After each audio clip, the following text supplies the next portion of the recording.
Olá, tudo bem com vocês? Hoje, dia 341 da nossa leitura da palavra, nós vamos ler o livro de Colossenses. O apóstolo Paulo foi o principal autor do livro de Colossenses e Timóteo também recebe algum crédito, provavelmente escrito entre 58 e 62 depois de Cristo. Este é um mini curso de ética abordando todas as áreas da vida cristã. O tema deste livro é a suficiência de nosso Senhor Jesus Cristo em satisfazer nossas necessidades em todas as áreas. Colossenses foi escrito expressamente para derrotar a heresia que tinha surgido em Colossos e que tinha ameaçado a existência da igreja. Embora não saibamos o que foi dito a Paulo, sabemos que esta carta é a sua resposta. Com base nas respostas de Paulo, supomos que ele estava lidando com uma visão defeituosa de Cristo, sua humanidade real e verdadeira e a falta de aceitação da sua plena divindade, e contém instruções doutrinárias sobre a divindade de Cristo e falsas filosofias, bem como exortações práticas em relação à conduta cristã, incluindo amizades e o falar. Como aconteceu com todas as igrejas primitivas, a questão do legalismo judaico em Colossos era de grande preocupação para Paulo. Tão radical era o conceito da salvação pela graça, independentemente das obras, que os submergidos na lei do Antigo Testamento achavam esse conceito muito difícil de entender. Embora Paulo se dirija a muitas áreas, a maior lição para nós hoje é a suficiência total e completa de Cristo em nossas vidas, tanto para a nossa salvação como para a nossa santificação. Qualquer religião que tente igualar-se com a verdade, usando livros que afirmam possuir a mesma autoridade que a Bíblia, ou que combinam o esforço humano com a realização divina da salvação, deve ser evitada. Nenhuma religião pode ser combinada ou adicionada ao cristianismo. Cristo nos dá padrões absolutos de conduta moral. O cristianismo é uma família, um modo de vida e um relacionamento, não uma religião. Boas ações, ocultismo, astrologia e horóscopos não nos mostram os caminhos de Deus. Somente Cristo mostra. Sua vontade é revelada em sua palavra, sua carta de amor para nós. Devemos chegar a conhecê-la. Bem, esse livro tem apenas 4 capítulos. Vamos à leitura? Capítulo 1. Prefácio e saudação. Paulo, apóstolo de Cristo Jesus, pela vontade de Deus, e o irmão Timóteo, aos santos e fiéis irmãos em Cristo que estão em Colossos. Que a graça e a paz de Deus, nosso Pai, estejam com vocês. Ação de graças. Damos sempre graças a Deus, Pai de nosso Senhor Jesus Cristo, quando oramos por vocês, desde que ouvimos da fé que vocês têm em Cristo Jesus e do amor que vocês têm por todos os santos, por causa da esperança que está guardada para vocês nos céus. Dessa esperança, vocês ouviram falar anteriormente por meio da palavra da verdade do Evangelho, que chegou até vocês. Esse Evangelho está produzindo fruto e crescendo em todo o mundo, assim como acontece entre vocês desde o dia em que ouviram e entenderam a graça de Deus na verdade. Isso vocês aprenderam de Epáfras, nosso amado conservo, e em relação a vocês, fiel ministro de Cristo, o qual também nos contou do amor que vocês têm no Espírito. Paulo ora pelos colossenses. Por esta razão, também nós, desde o dia em que soubemos disso, não deixamos de orar por vocês e de pedir que transbordem do pleno conhecimento da vontade de Deus em toda sabedoria e entendimento espiritual. Dessa maneira, poderão viver de modo digno do Senhor, para o seu inteiro agrado, frutificando em toda boa obra e crescendo no conhecimento de Deus. Assim, vocês serão fortalecidos com todo o poder, segundo a força da sua glória, em toda perseverança e paciência, com alegria, dando graças ao Pai que os capacitou a participar da herança dos santos na luz. A excelência da pessoa e da obra de Cristo. Ele nos libertou do poder das trevas e nos transportou para o reino do seu Filho amado, em quem temos a redenção, a remissão dos pecados. Ele é a imagem do Deus invisível, o primogênito de toda a criação, pois nele foram criadas todas as coisas, nos céus e sobre a terra, as visíveis e as invisíveis, sejam tronos, sejam soberanias, quer principados, quer potestades, tudo foi criado por meio dele e para ele.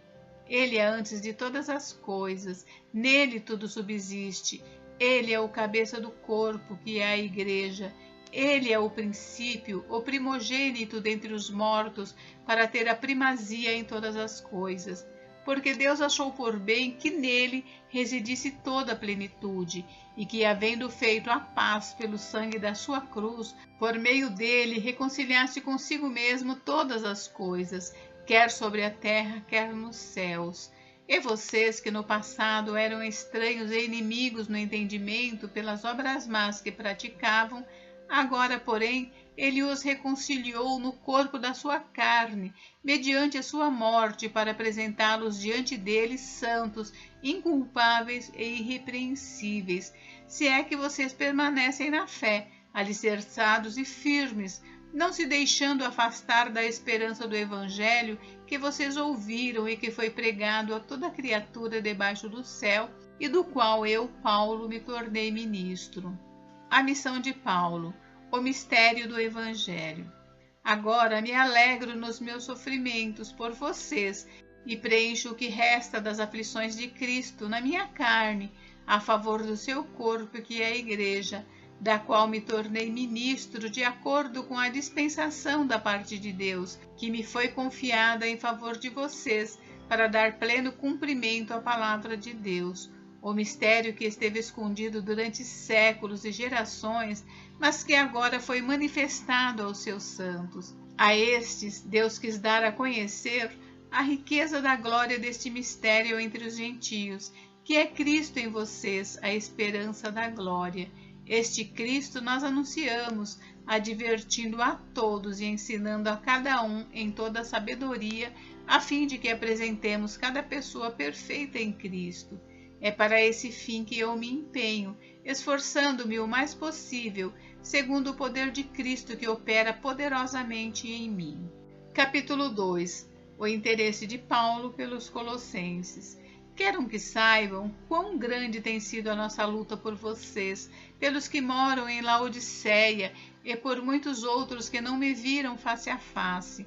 Faço isso para que o coração deles seja consolado e para que eles, vinculados em amor, tenham toda a riqueza da plena convicção do entendimento, para conhecimento do mistério de Deus que é Cristo, em quem estão ocultos todos os tesouros da sabedoria e do conhecimento.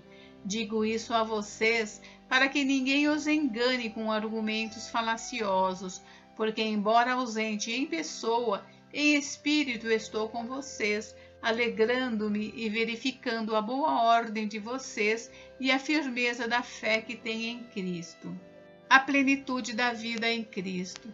Portanto, assim como vocês receberam Cristo Jesus, o Senhor, continuem a viver nele, estando enraizados e edificados nele e confirmados na fé, como foi ensinado a vocês, crescendo em ação de graças.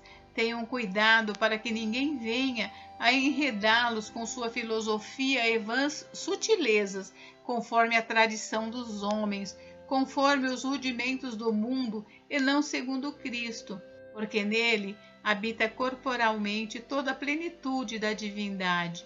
Também nele vocês receberam a plenitude. Ele é o cabeça de todo principado e potestade.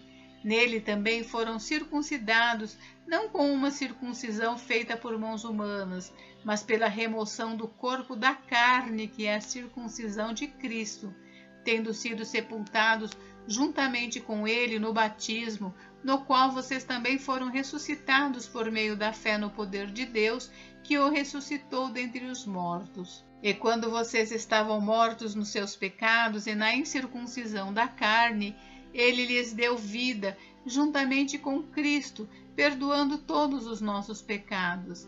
cancelando o escrito de dívida que era contra nós e que constava de ordenanças, o qual nos era prejudicial, removeu-o inteiramente, cravando-o na cruz.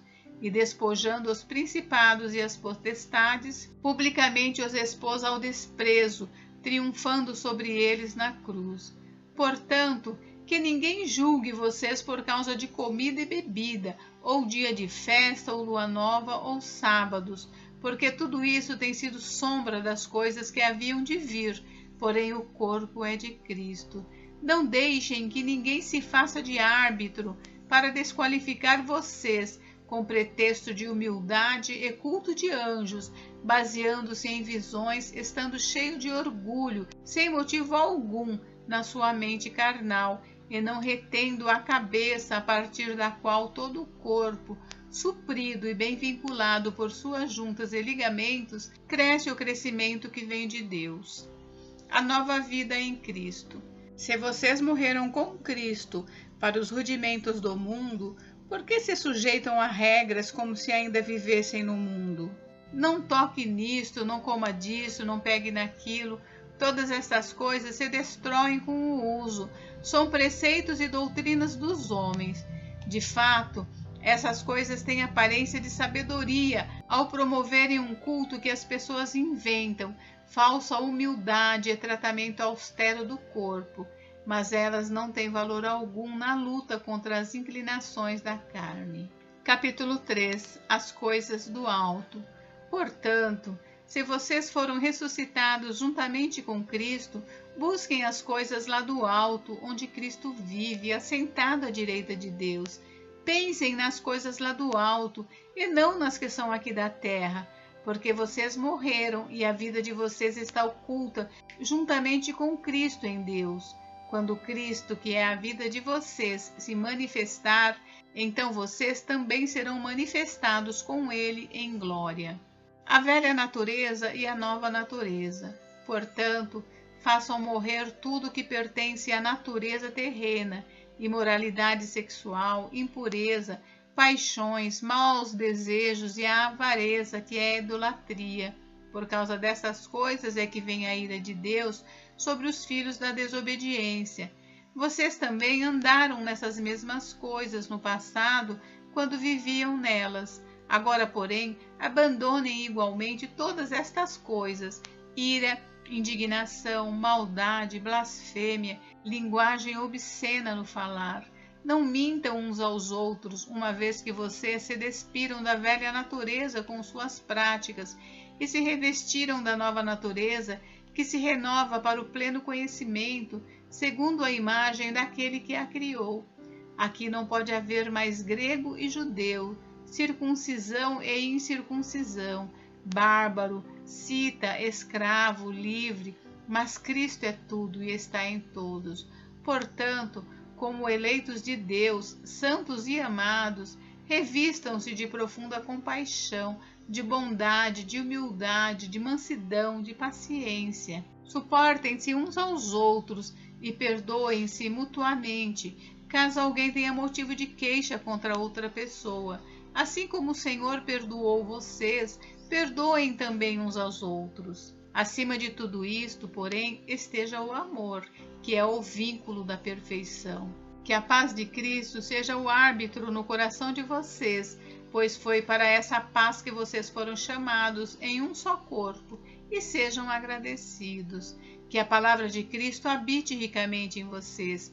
Instruam e aconselhem-se mutuamente em toda a sabedoria, louvando a Deus com salmos, hinos, cânticos espirituais, com gratidão no coração. E tudo o que fizerem, seja em palavra, seja em ação, façam em nome do Senhor Jesus, dando por ele graças a Deus Pai. Os deveres em casa. Esposas, que cada uma de vocês se sujeite ao seu próprio marido como convém no Senhor.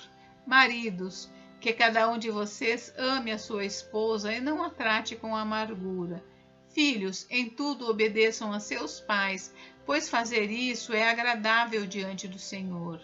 Pais, não irritem os seus filhos para que eles não fiquem desanimados. Servos, Obedeçam em tudo a seus senhores aqui na terra, não servindo apenas quando estão sendo vigiados, visando somente agradar pessoas, mas com sinceridade de coração, temendo o Senhor. Tudo o que fizerem, façam de todo o coração, como para o Senhor e não para as pessoas, sabendo que receberão do Senhor a recompensa da herança. É a Cristo, o Senhor, que vocês estão servindo. E quem fizer injustiça, receberá em troca a injustiça feita, e nisto ninguém será tratado com parcialidade. Capítulo 4. Senhores, tratem os seus servos com justiça e igualdade, sabendo que também vocês têm um Senhor no céu. Conselhos finais. Continuem a orar, vigiando em oração com ação de graças. Ao mesmo tempo, orem também por nós, para que Deus nos abra uma porta à palavra, a fim de falarmos do mistério de Cristo, pelo qual também estou algemado. Orem para que eu torne esse mistério conhecido, como me cumpre fazer. Sejam sábios no modo de agir com os que são de fora e aproveitem bem o tempo. Que a palavra dita por vocês seja sempre agradável, temperada com sal, para que saibam como devem responder a cada um. Saudações. Quanto à minha situação, Tíquico, irmão amado, fiel ministro e conservo no Senhor, lhes dará todas as informações. Eu o estou enviando com o expresso propósito de lhes dar conhecimento da nossa situação e de alentar o coração de vocês. Com ele estou enviando Onésimo, o fiel e amado irmão que é da igreja de vocês. Eles contarão a vocês tudo o que está acontecendo aqui. Aristarco, que está preso comigo, manda saudações, e também Marcos, primo de Barnabé. A respeito dele, vocês já receberam instruções. Se ele for até aí, recebam-no bem. Também Jesus, conhecido por Justo, manda saudações. Estes são os únicos da circuncisão que cooperam pessoalmente comigo pelo reino de Deus. Eles têm sido o meu consolo. Epáfras, que é da igreja de vocês, manda saudações. Ele é um servo de Cristo Jesus que está sempre lutando por vocês em oração, para que vocês se conservem maduros e plenamente convictos em toda a vontade de Deus. E posso testemunhar a respeito de Epáfras, que de muito se empenha por vocês, pelos de Laodiceia e pelos de Herápolis. Lucas, o médico amado, e também Demas mandam saudações. Saúdem os irmãos de Laodiceia, bem como Ninfa e a igreja que se reúne na casa dela. E depois que esta carta tiver sido lida entre vocês, façam com que seja lida também na igreja dos laodicenses. E vocês leiam também a carta que vier de Laodiceia. E digam a Arquipo: atente para o ministério que você recebeu do Senhor, cumprindo bem a sua tarefa. A saudação é de próprio punho, Paulo. Lembrem-se das minhas algemas. Bênção, a graça esteja com vocês. Gente, encerramos por hoje. Amanhã nós leremos o livro de 1 Tessalonicenses. Fiquem com Deus, Deus abençoe vocês. Até amanhã.